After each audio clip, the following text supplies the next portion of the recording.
Welcome to session 112 of Scanner School. We have a great interview for you today. And again, as a reminder, all session notes can be found on our website at scannerschool.com/session 112. So let's get this train rolling.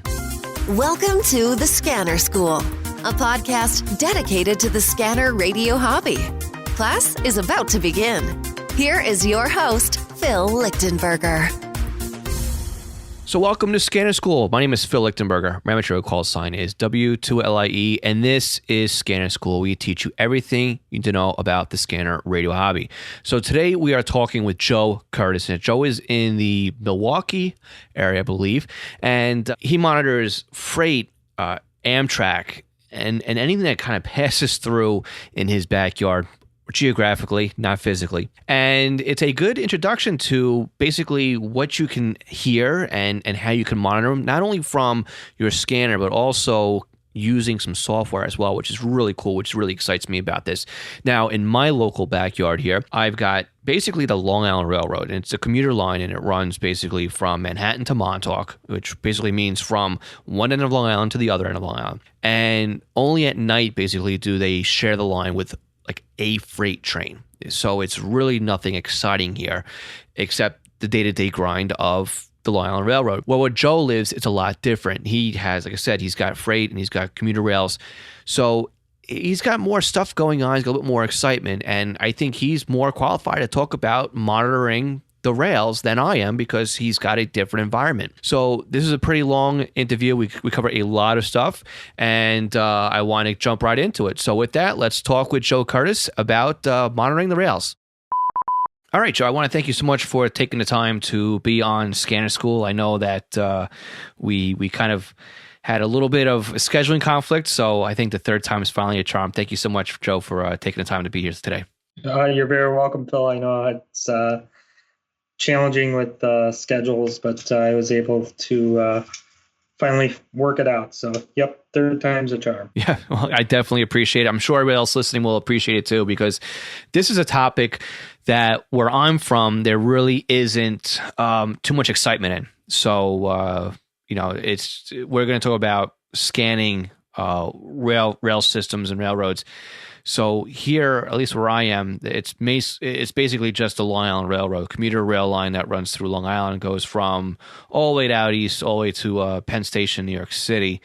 And also sharing the line as well, there is some freight, but they basically run on the overnight. I think there's like one line that kind of comes through here and does a trip, but it's nothing really exciting. How is the rail system over by you? Is it mostly commuter, or is it mostly freight, or how is the layout by you? Here in southeastern Wisconsin, we have very limited commuter rail. It's mostly all freight. The only commuter rail we have is the long distance Amtrak train that go across the country. And then we do have a commuter Amtrak train that goes between Chicago and Milwaukee. It goes approximately 10 times a day. So in between Chicago and Milwaukee, there's an Amtrak train that goes between those two cities and takes only about 90 minutes. I've ridden it a few times, and skipping the traffic of Chicago is always nice, especially if you want to do some sightseeing or stuff like that, visit the museums. It does beat sitting in traffic. Just put on a set of headphones and enjoy the trip. So it's not a bad hour and a half. I know from here to New York City, it's depending if you take the local or they have the express, but it's about an hour from Dora to Penn Station. It's always really cool. So what really got you started? Let's start off even early. What got you started with the scanner radio hobby? Was it the fact you can listen to rails, or was just something that you picked up because of the scanner radio hobby? My dad had a realistic 20-channel base mobile or base scanner, and it was sitting up on the desk one day, and I grabbed it and kind of playing around with it and figured out I could listen to the local police, fire. I was intrigued with Milwaukee being the largest city close to me. They were on the UHF system, and you could hear it loud and clear out here in Waukesha, a good 20 minutes away. So I listened to that, come home from school, listen to that. And then one day I kind of stumbled upon the railroad and I was like, wow, this is pretty cool. We have a main track, freight train, one single main line that goes through Waukesha.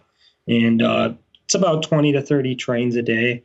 And I figured I could listen to that. And then after that, I kind of got my own handheld Pro 95 from Radio Shack and then went to the unit and models. And now I have an SDS 100 and I still do have a BCD 325P2, but I am not using that as nearly as the SDS 100. Okay, so you're using the SDS 100 just because it's newer radio, or is a radio like that required to do the monitoring of the rail systems? Not at all.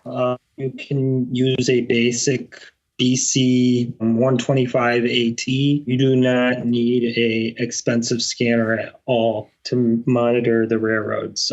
Just as long as the scanner is VHF from basically 160 to 162 megahertz is where the roads operate in the United States. Up in Canada, there's a few frequencies up in the 159 range, but those are not used here in the United States. Yep. Okay. You just need a basic analog scanner. So what about, I heard a lot of stuff about rail systems going to NXDN. Do you have any of that in your area, or you use pretty much all analog? None whatsoever. In fact, I was down in Chicago probably a couple weeks ago, and Chicago is basically the epicenter of where all the major railroads combine or crisscross, where they can interchange traffic with one another. And even in Chicago, there is very little use of NXDN. If you go to the FCC licenses, they've got emissions designators for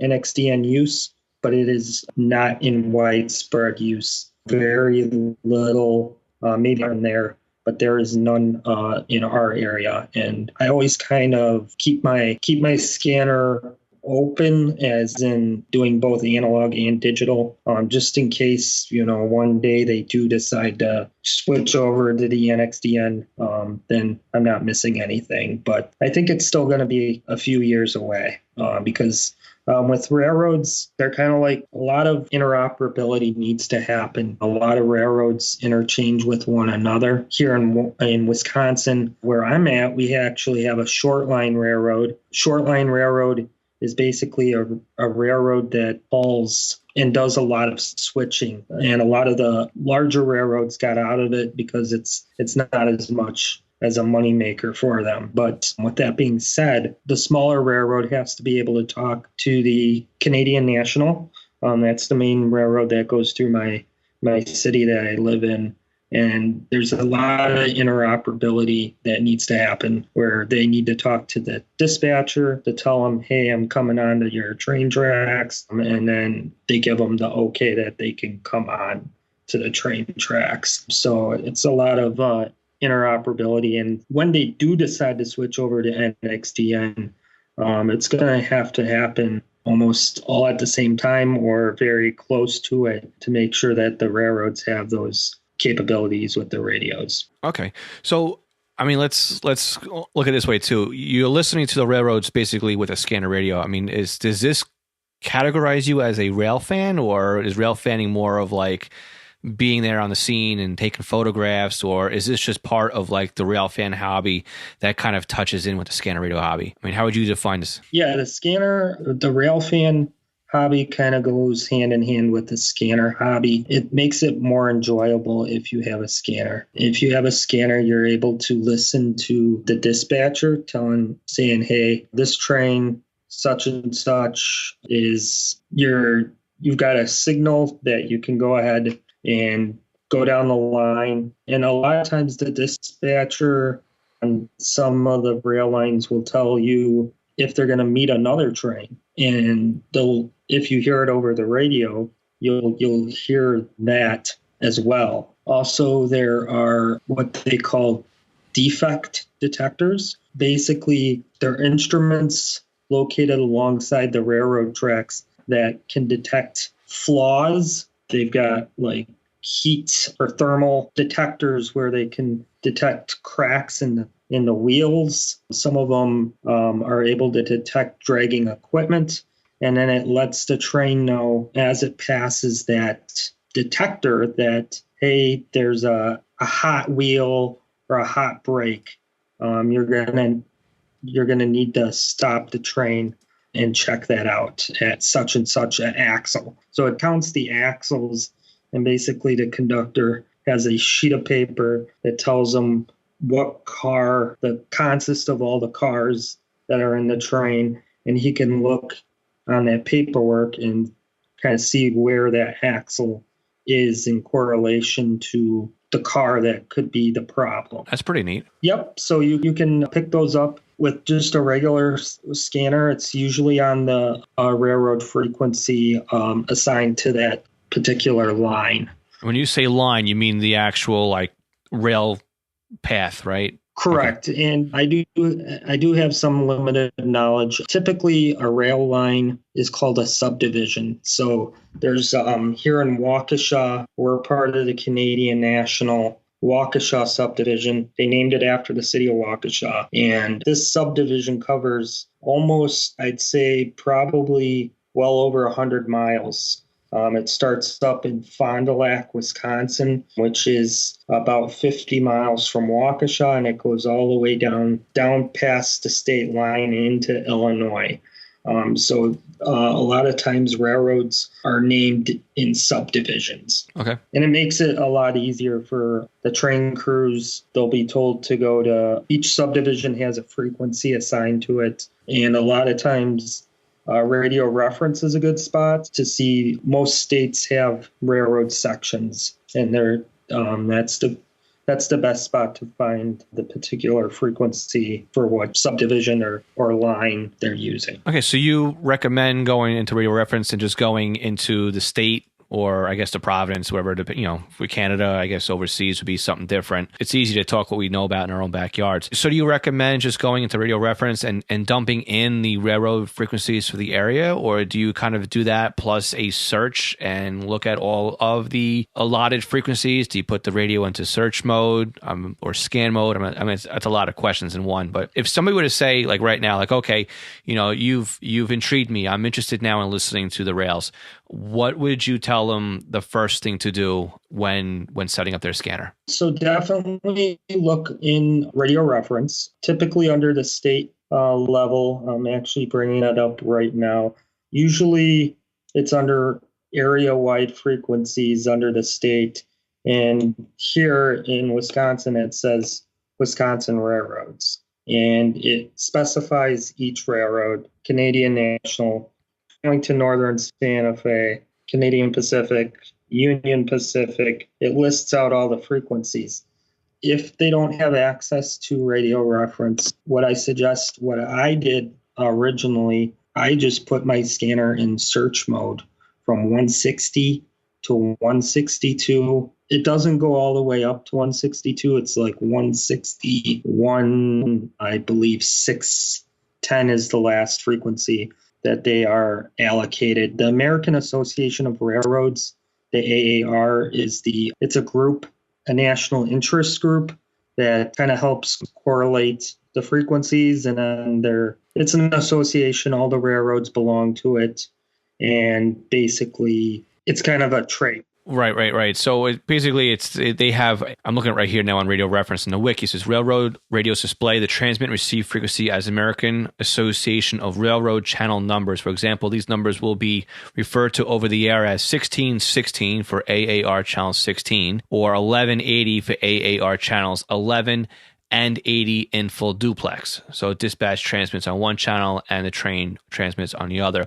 So if you go over to, and we'll link to this definitely in the session notes for the podcast today, but if you go to wiki.radioreference.com and just do a search for railroad, you'll be presented with basically a list of all the channels, and it's a pretty extensive list. I mean, It runs from AAR channel 2 all the way up to channel 97. It looks like they have a couple of the first ones, 2, 3, 4, 5, and 6 are Canada use only. And then the last one would be shared with Marine. But they also have a couple of UHF channels that are in here as well, which is interesting. And I know looking at my local area here too, here on Long Island, I mean, New York is a huge state, so there's a ton of areas, but I scroll down here to Long Island Railroad, and basically, we have, they call it channel 1, channel 2, channel 3, which somebody, thankfully, I guess now renamed the alpha tags to LI-18, LI-89, LI-77. I guess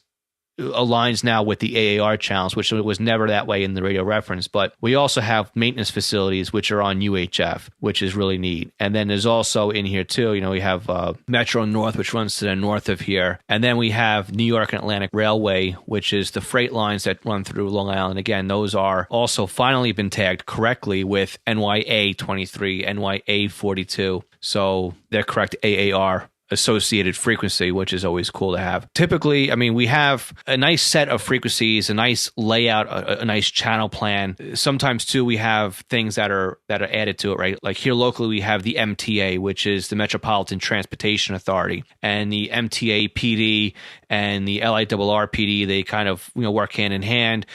But you could also have, this is where the radio reference database comes in really well too, because you have the opportunity to have a subset, right? So the MTA here is building out a P25 phase 2 system, which unfortunately is rumored to be a full encrypted system once they get things up and running. We'll wait and see what happens that way. But, there's a state New York metro system that has railroad police on it, and that's a P25 system. Looking at the Vermont Railway, they're on the One Voice network, which is a multi-state DMR network. So it looks like, even though most of railroad and I guess the road channels, dispatch channels, right-of-ways and all that other stuff would be on VHF, there is still a possibility, depending where you are, I guess, and how populated it is, the opportunity to have the agencies go over to a trunk system. But typically, I mean, when you're listening, what is it that you're mostly listening to? Is it just a dispatcher who I guess works in a rail yard talking to the trains on the line and coordinating when they can't move and when there's going to be switching going on? Or are you able to hear, train to train, or I guess from the head of the train to the tail of the train? What typically is the type of conversations that you are listening to on your scanner? Typically, I'm listening to the dispatcher. The dispatcher can be hundreds and hundreds of miles away. Through some people that I know here in the Canadian National Railroad, Dispatch Center is in Homewood, Illinois. So they cover pretty much the whole entire United States for their United States operations. So you can be hearing a dispatcher sitting in a office, basically keying up a tower. The nearest tower, I think, to me is a few miles away. So I usually hear the dispatcher pretty well. I do suggest, if you are rail fanning, do get a external antenna because sometimes the rubber duck is not quite enough. One, railroad's narrow banded.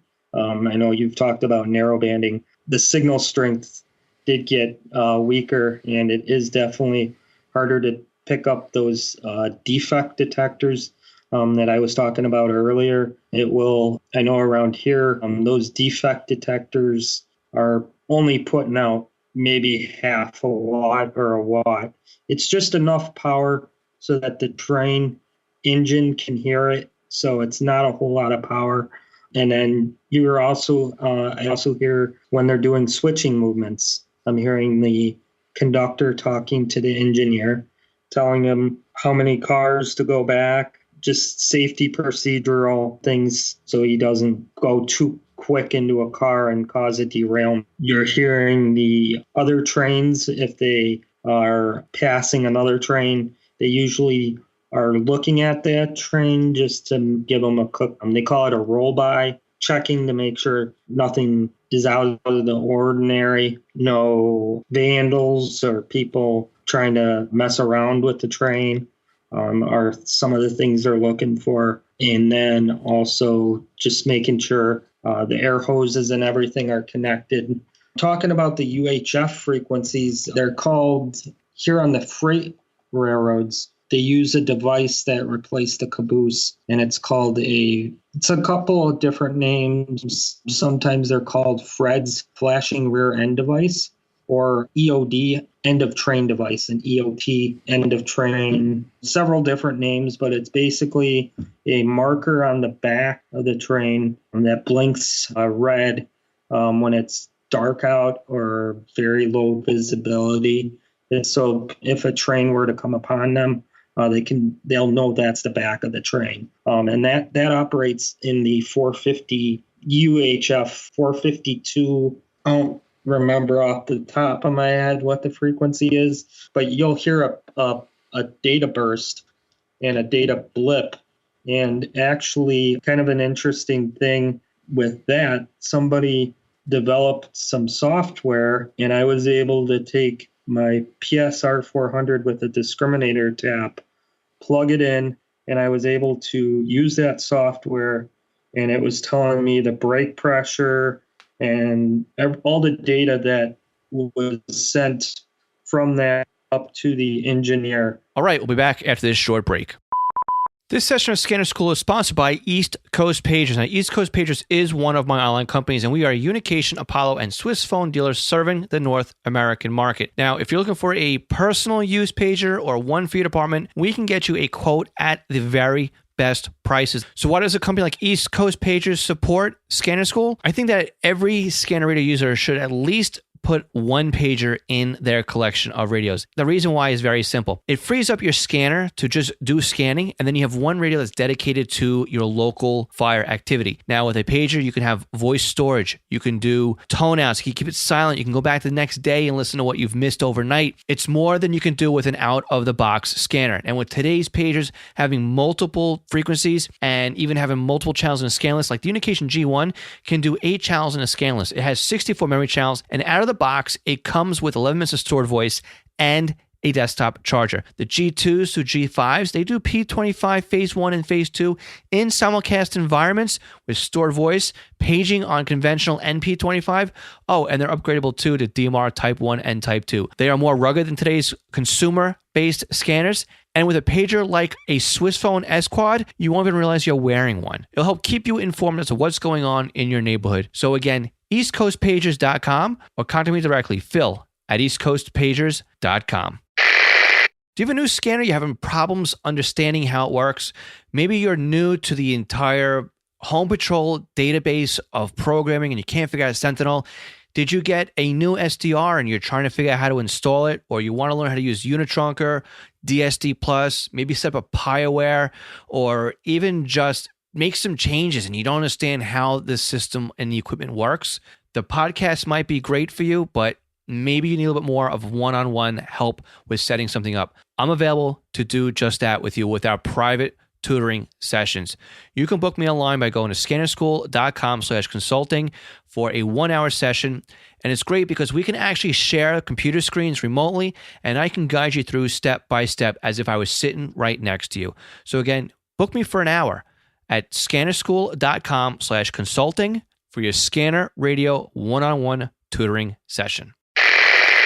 National Communications Magazine is your personal library of scanner, CB, GMRS, FRS, MURS, and two-way radio articles written by the best minds in the business over the past 3 decades.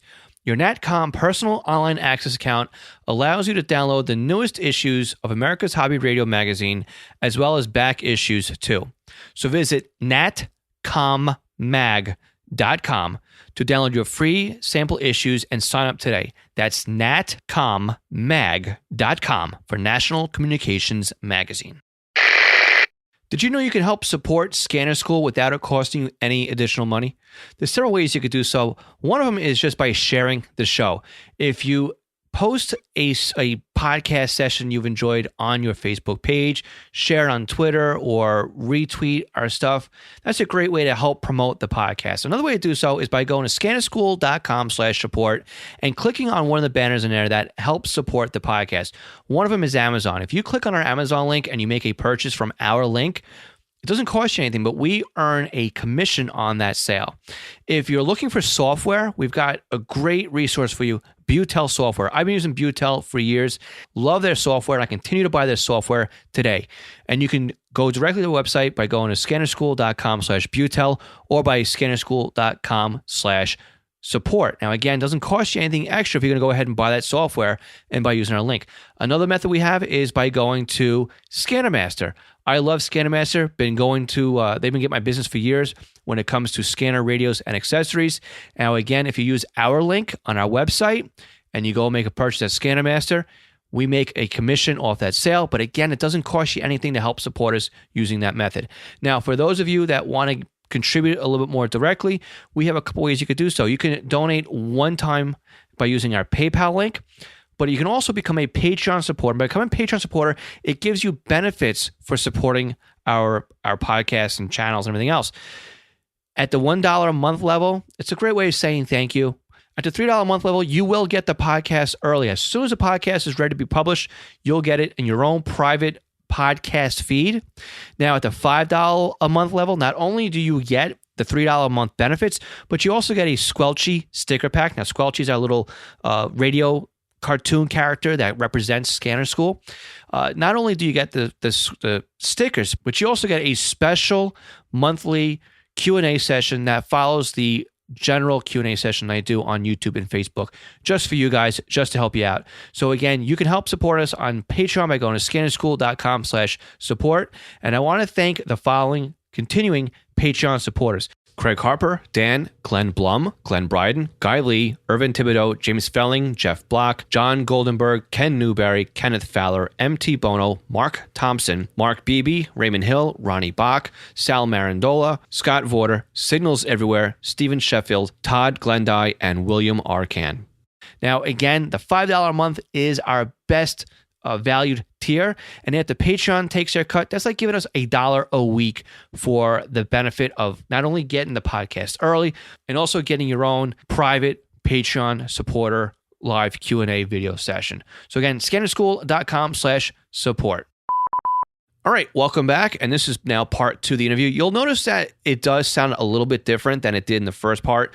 Joe actually ran into a bit of a internet connectivity problem. So we finished the interview with him on the phone. So if you're noticing something sounds a little bit different, that's what it is. But as they all say, the show must go on. And here's the rest of the interview with Joe. All right, welcome back. We are continuing our conversation with Joe Curtis. And we're talking about, monitoring rail systems. So Joe, what basically, is required? What do you recommend? Do you recommend somebody starting out and monitoring from the home, or is it better off to get a handheld radio with a decent antenna like the Diamond, was it the 77CA and hitting the field, or what do you recommend? So you can do both. You can monitor from the home, or you can monitor from the road. So generally, you should be VHF propagates pretty well. So I live only about a half mile from the rail line here, so I can pick it up fairly good here at my house. But I know a couple of friends. They live 10, 15 miles off the rail line, and as long as that railroad has a tower where their tower is located and you can pick it up, you basically can use sometimes you can use the rubber duck, but usually an external antenna is best for the railroads. Earlier I kind of went over it a little bit before. Narrow banding kind of caused the signals not to go as far when they were wideband. Narrow banding has reduced how far the signal goes. So you may need, depending on where you're located and several different factors, you may need an external antenna to listen to the railroad. How far do you typically expect to receive? Because you're saying that, you're fairly close. You've got, your friends of yours at about 15 miles off the line. And you were also saying, too, that it's not uncommon, too, to hear a dispatcher who's remotely located somewhere across the state. And I guess the transmitters are kind of linked together so that they're coming out the right tower. But how far do you, you're not going to hear something that's clear across the state when it comes to the engines and all that stuff. But how far do you typically pick up when it comes to monitoring the rail system? Locomotives Typically, I get usually a couple miles, 2 to 3 miles. The conductor usually maybe a mile. You may hear them maybe a mile since they're using a handheld radio instead of a mobile that is putting out more power. But yeah, typically 2 to 3 miles with a locomotive, and then the dispatcher, depending on where you're located and what tower they're able to transmit on, you sometimes can hear them for quite a distance. I know I can kind of hear them talking to trains in northern Illinois if there's some strong propagation, but usually 20-25 miles, you can hear the dispatcher talking to trains, but you will not hear the actual trains talking back to the dispatcher because it's so many different environmental. Basically, it's mostly like simplex then, right? So it's not 100% through a repeater system, I guess is what you're saying, right? Yeah. So it's right, the dispatcher, right? The dispatcher comes out the tower, and then the locomotive then responds back on the same frequency, and the tower is receiving them, but it's not repeated elsewhere for anybody else on the line to hear. It's just it is straight simplex point to point most of the time, correct? Okay. Yep. And then a lot of times, since we're on this point about the dispatcher, most rail lines actually use DTMF the crew will dial a code to open up the repeater so then they can talk to the dispatcher. Or let's say they have an emergency. This has happened a couple of times. They'll be able to dial 911 on their radio with the DTMF keypad, and then it'll send an emergency alert tone to the dispatcher, and then the dispatcher knows he needs to take this call right away because something has happened, like the train hit a person or something like that. That's very interesting. So it's not that it's an auto patch, but it's a emergency line that basically just flags on the dispatcher's console like there's an emergency button. So it's kind of like it's where PD presses the man down button or the orange button on top of the radio, but the train operators actually got dialed 911. So interesting. Yeah, or a different code. I think it varies from railroad to railroad, but I know around here, they use DTMF quite a bit to be able to open up the repeater for so they can talk to the dispatcher. So okay, and then basically, I mean, we covered quite a bit of what you listen to, but so typically, what you normally hear would be the dispatcher talking to the train that's on the line, the train on the line talking back to the dispatcher is variable depending where you are, where the train is, your conditions, your height, your antenna gain, et cetera, based on a simplex conversation. You could typically hear the trains talking to each other as they're within passing or within switching, or you were even talking about too, even across the line, you would hear the automated systems that are on the rail line that kind of give diagnostic information and telemetry back to the engine. Who are they talking to, the conductor or the engineer? I mean, I know there's a difference between that, right? Yep. So the conductor is actually in charge of the train. A lot of people think it's the engineer. The engineer is actually just operating the train. The engineer, a lot of times, they aren't the ones that are talking on the radio. It's the conductor that is answering the radio. That's with freight trains. Commuter rail, a lot of times it's the conductor talking to the station. Sometimes it's the conductor talking to the engineer. Sometimes there's another conductor talking to the other conductor on the passenger trains. But yeah, so basically, in the freight system, there's two guys, and one's the engineer, one's the conductor. Okay, excellent. So it sounds like at this point, and before we get on to something that's really interesting here, it sounds like this is a very simple entry-level type of part of the hobby, right? So we talked about getting in with a BC 125 AT, which would be, I believe, like the BC 126 for those over in Australia. And well, they got a whole different type of railroad, right? They got those trucks that they consider, right? They just do long haul trucking. But I think overseas it would be the 125 XLT. So it's a very affordable radio. In fact, it's one I recommend because there was a 75 XLT, then we had the new one, the SR30C, which I really don't see the point in. But the BC 125 AT would be a good one. It's got a BNC connector on it, so you can, it could take a little bit more of abuse the way I feel.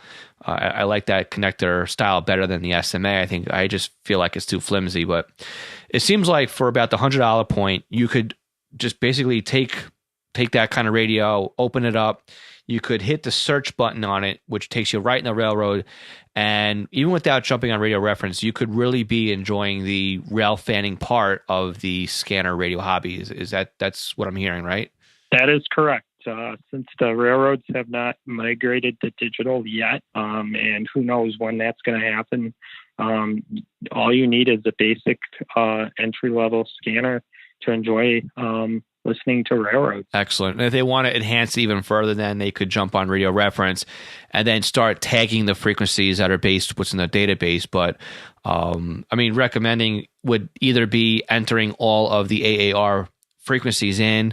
This way they're tagged, or just running straight through. I believe that 125 allows you to do search and scan at the same time. But if you end up on a search frequency, you won't have it alpha tagged. But it sounds like, like I said, you can kind of customize the radio to fine tune it for what you want to get out of the radio. And it looks like, again, too, looking at the radio reference database, everything is pretty much CSQ, right? So there's, at least in my neck of the woods, nothing out here is, well, actually, that's not true. Amtrak actually has PL tones as well. So I guess you would have to play around with that, which again is another strong case to get into the 125 or the 126, depending where you are, because that radio does add PL, DPL, whereas the 75 XLT and the SR30C does not allow for that. So, and again, alpha tagging would be nice to have as well.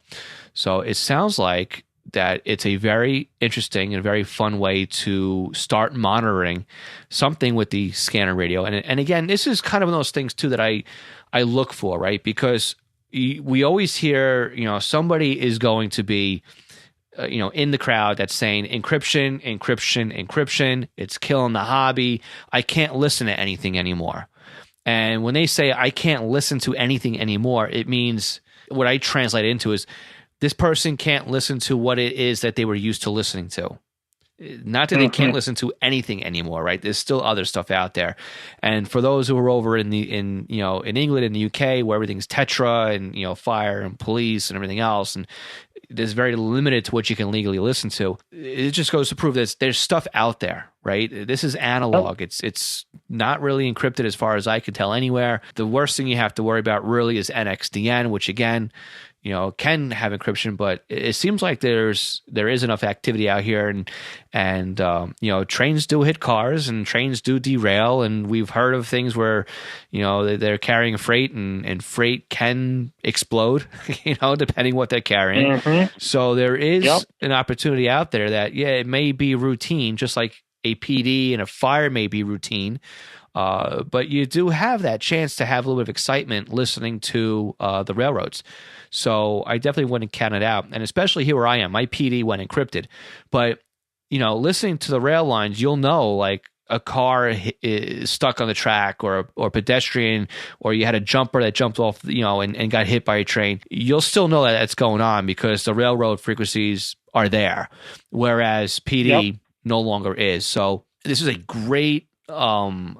just a great point to make, whereas there's still ways out there to kind of get the information that you're starving for just by listening to things a little bit way. So that's what makes the railroad pretty interesting to listen to as well. But I know there's one more way we can make rail scanning a little bit more interesting.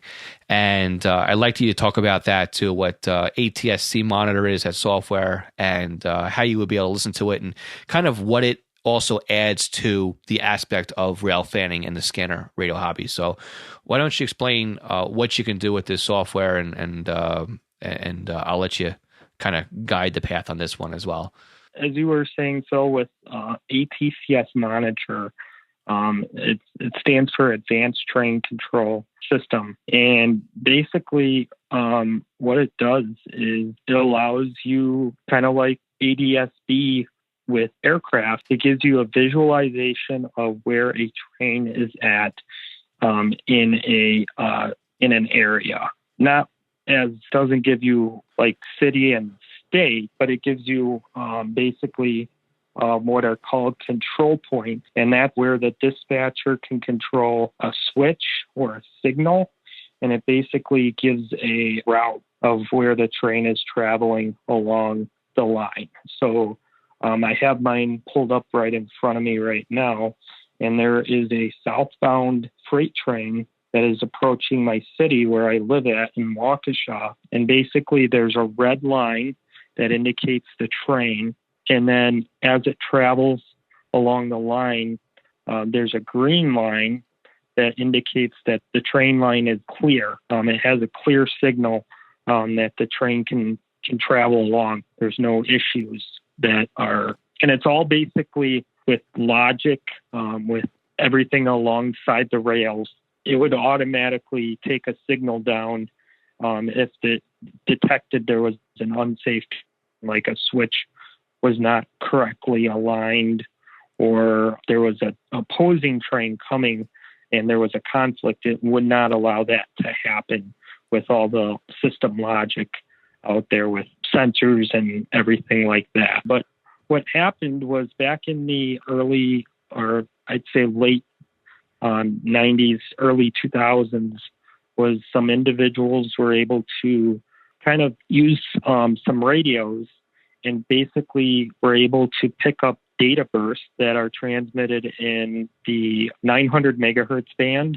And they were able to pick this data up, and it's unencrypted. So it's just like a scanner where you could legally receive the signals. And they were able to make out a display and decipher that information and make a map of where these trains are traveling. And it's pretty neat software. It runs only on Windows, so you'd have to have a Windows computer in order to run it. And it's basically a group through, it used to be Yahoo Group, but with the announcement of Yahoo Group not being supported anymore, they are now all on Groups.io. So the ATCS Monitor is now in Groups.io. And that's where you have to submit a request to get approved. And then once you're approved, then you can download the software, and then you can look in under the data files to see where you're located. I want to tell people that live over on the East Coast, CSX Railroad, a lot of their communications are now done via cellular or satellite. So if you have a CSX line traveling through your neck of the woods, you're probably not going to be able to monitor any of the signals. About the past 5 years, CSX has been taking down their radio-controlled signals and transferring it over to satellite and cellular signals, or ways to control their signals. And also, not all the rail lines have this capability of monitoring where the trains are located. But a lot of the main lines, a lot of the busy lines do have that capability to monitor where the trains are traveling, and it's all legal. And then a lot of times, what I do is since there's no iOS or mobile application for it, a lot of times I run it and then I download TeamViewer, and then I'm able to remotely monitor when I'm trackside to see where the trains are via my phone. So that's how I view it remotely when I'm trackside. Okay, yeah, you answered one of my questions on that one, because I was wondering if every train or every line supported ATCS, but it sounds like I think out here too. I can't be sure because I hear a lot of different rumors whether or not our local, the Long Island Railroad is using it or not. But you said too, you had to there was a map on your computer display that tells you basically the markers where the train is currently located, and that's how you're able to find it. So that tells me that you have to have, basically, you've either had to have created that map, or are those maps part of the software already? I mean, how does the software know where to draw that line? Is that predetermined? Volunteers create those maps. So okay. So there's volunteers that are deciphering this data.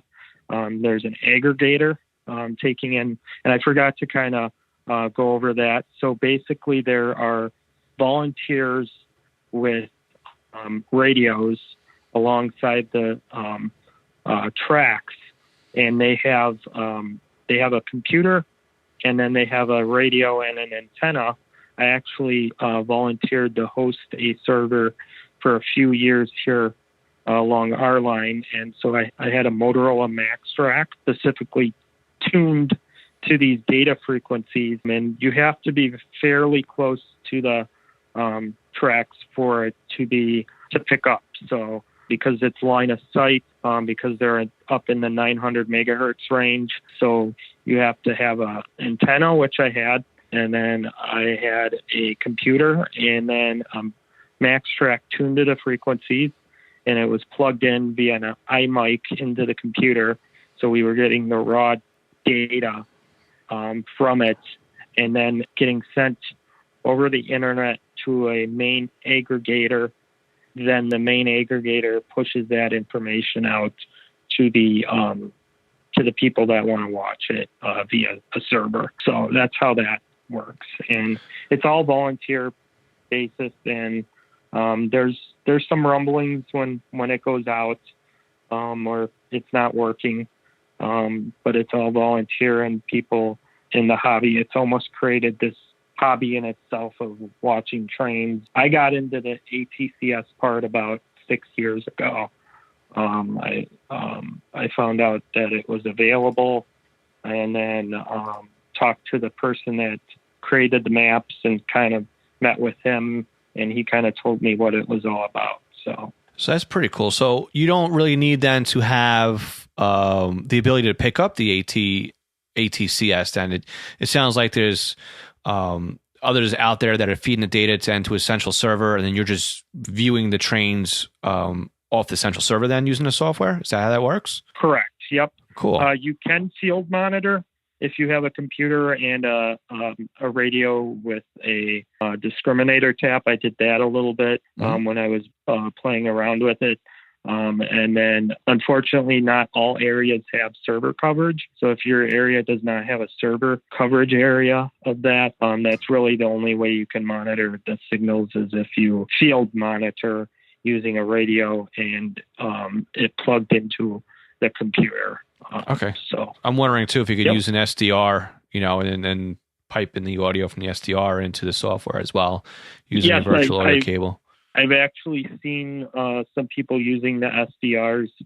And in fact, I think a couple of the server hosts actually have used SDRs instead of old clunky Max track radios. They've actually tuned their SDR to the specific frequency, and then they're able to pick up that data through their SDR and pipe it into the software that way as well. So okay. So I guess it sounds like the best way to kind of get started with the ATCS monitoring is basically, I know there's the ATCS monitor website, which you can find on Google. And again, we'll link to that as well. But it seems like the best way to do this would be to jump into the groups.io page for ATCS. And of course, the ATCS website still points to the Yahoo group.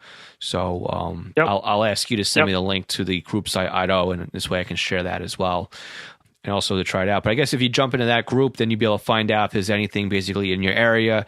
You'll be able to download the map files, the software files, and to probably sounds like what you're saying, if I'm hearing you right, is basically get started without actually having to plug in the radio. As long as somebody in your neck of the woods, or at least in two parts, right? You have ATCS in your backyard, and there's somebody out there already serving it to the internet so that you can grab it. And if there is ATCS and nobody's serving it, then it will give you the opportunity to kind of either fill in that void or at least play around with it over the air and get what you're getting at. But I mean, I'm afraid, because I'm looking at this map here that's on ATCS's homepage, atcsmon.com, and there is a coverage map, and it says ATCS coverage, and it looks like you have a nice line that goes from like Arizona up through Michigan and across through Pennsylvania and maybe through Buffalo, New York, and then down the I-95 corridor on the East Coast up through Alabama, Tennessee, and whatnot. But the area of like New England, Maine, across the Dakotas, Wyoming, Utah, Nevada, Oregon, Washington, Northern California is kind of sparse.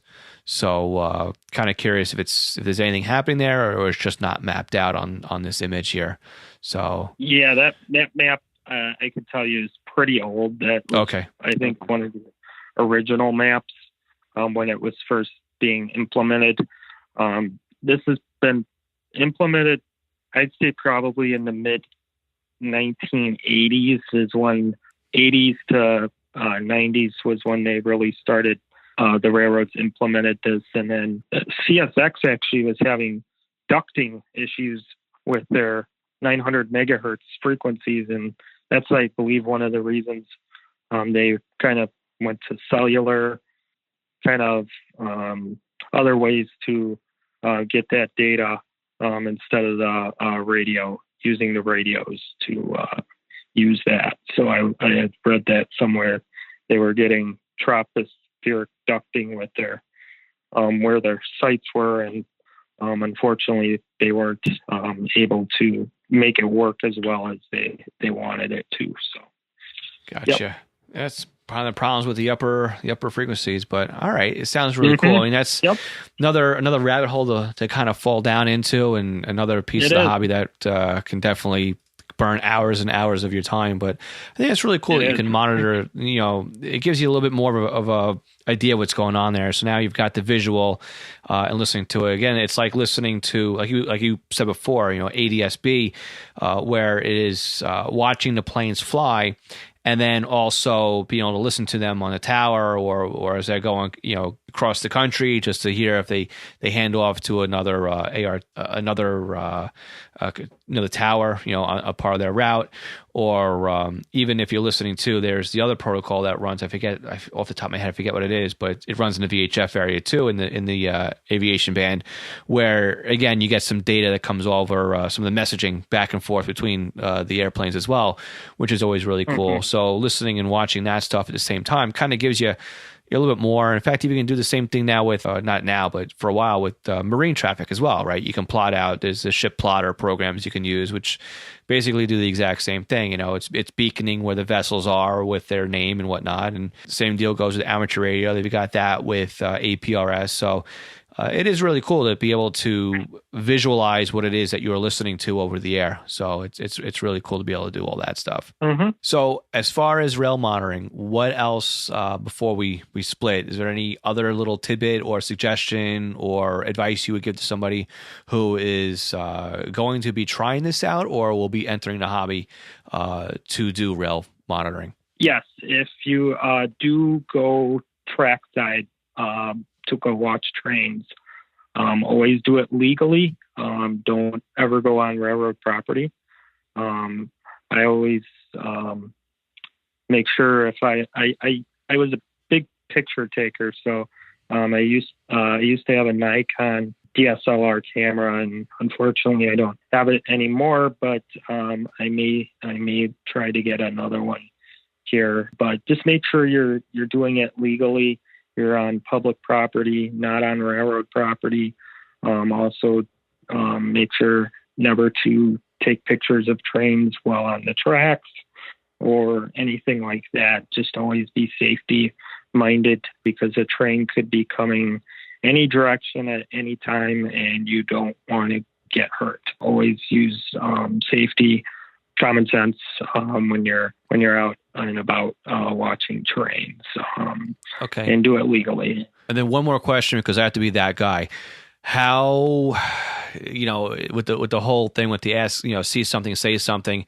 Do you hear of a lot of people that are out there and just walking around with their scanners along a rail line? Do you seem to get the impression that draws negative attention from people who don't understand what's going on, or does it just seem like, I guess it depends where you are, if you're in a rural area versus in a metropolitan area walking around with a scanner, watching the trains? Do you bring yourself into a negative spotlight a little bit, I guess is to say? It depends on where you're at. Okay. Where I rail fan here in the more rural parts, we're not rural by any means. We're urban, but I have been questioned down in Chicago of what I was doing where I was at by a police officer. And I simply said, hey, I'm watching trains. He saw my scanner and he just simply asked me some questions.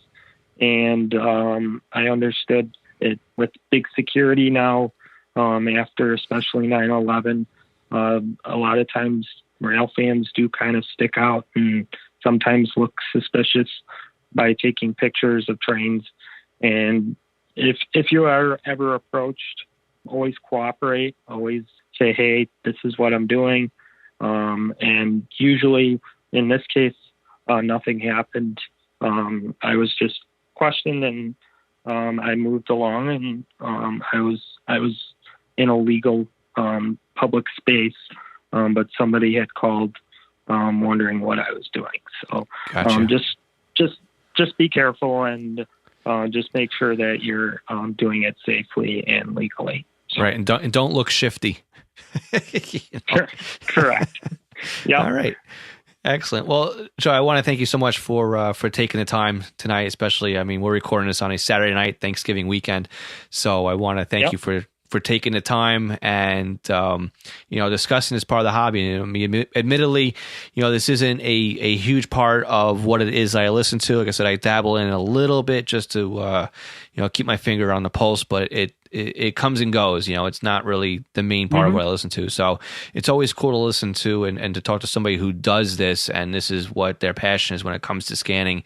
And, that's why I asked you to come on and kind of share what it is that draws you to the monitoring of the rail systems and what why you do it. And it sounds like, definitely your backyard is different from my backyard. You have the freights coming through and different kinds of trains rolling in, and you're doing the photography.